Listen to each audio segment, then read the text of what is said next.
Well, as you can see, the weather's turned. The beautiful weather we had for the last few days has now turned, and we've got overcast skies, we've got quite a bit of a wind and a storm developing, which is why I've come down to try and get a little bit of shelter to talk to you about what I've just been looking at. Those pans, those hollows in the ground, are basically collection pans for seawater. And from the 1600s onwards, salt and the production of salt was a valuable economic resource for this coastal region. The other thing that made it work was there was also quite a lot of coal here, and it's easy to get to.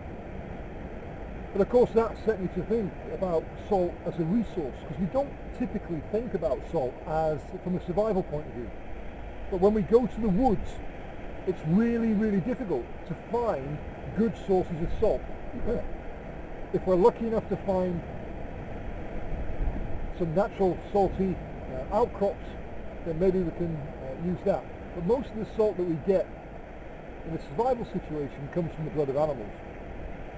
Of course, from a coastal perspective, and probably one of the reasons why coastal peoples did well, was not just the abundance of seaweed, of seafood, of plants around the shoreline that are edible, of the ability to be able to catch fish, seals, dolphins, porpoises, etc.